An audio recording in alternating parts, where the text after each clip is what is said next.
My name is Lita de los Santos, and I had 8 brothers served in the military service in 1942, World War II. This picture was taken in 1939, which is the year my father died. It was the first Mother's Day that we all gathered back in our hometown in Eastland, Texas.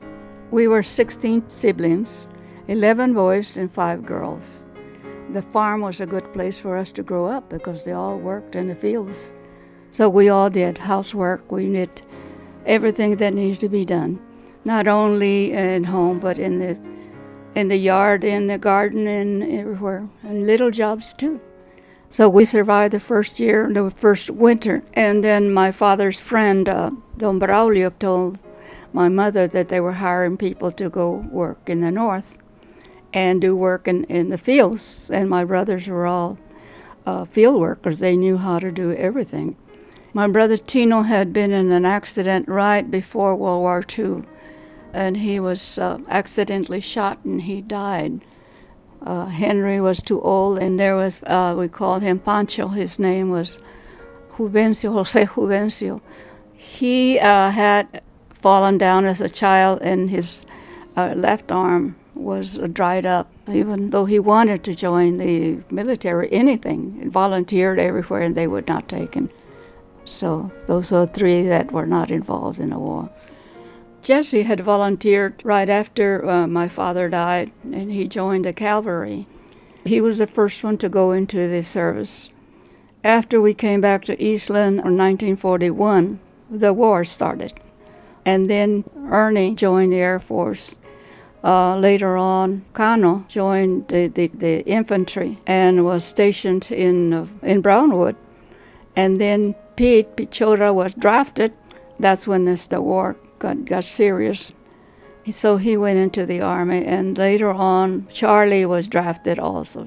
The following year, we went to migrants again. We went up north. We were picking onions in Indiana when Ray was drafted. Straight out of the fields, they took him, and he went into the tank corps. And that left just 4 boys at home to continue working, and we decided there wasn't enough workforce to stay there. So we moved to Chicago, and we didn't like it, and we came back to Eastland. Big city was not our deal.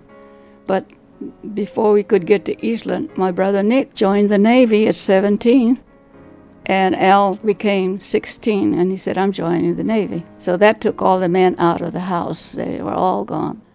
And that's when the war really got serious. So there was a time when my mother and I left there at the house. So that was even worse because we were by ourselves. And my mother was just writing letters every day. That was her job, writing letters to all, wherever they were. We'd get letters from my brothers, and they would be dated, a month ago. So it was very hard to keep in touch with what was going on. And you can see her face. She's just so... We kept telling her, don't cry, don't cry, don't cry.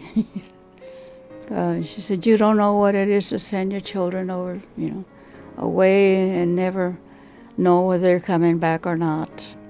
And I had a map on the wall that we would try to track them down, who was where, with little pins that I would say, oh, this is Chalo, and this is Neto, and this is wherever they were. And then as the war advanced, I would move the little pins to where they were now. Since my mother and I were the only ones left in Eastland, she wanted to start a business. We opened a little restaurant. So we went to Abilene to do that, and that same night, my brother Pancho, who wasn't able to go, rang our door and said, Ma, you need to come home. You need to come home. I said, my mother said, why? What's the matter? What's the matter? And then he said, here, and gave her the telegram. Charlie was missing in action. They never told you right away. They just told you he was missing in action. 3 days later, we got the notice that Charlie is buried in Normandy Beach, where he died. We always had a banner on our window, on our front door. We had a front door that had half glass, and that's where we hung that banner with the 8 stars, So we replaced 1 star finally with a gold star, you know, which meant that one of them had died. And that was, you know, hard 4 years, you know, that we all grew up quickly. We had to.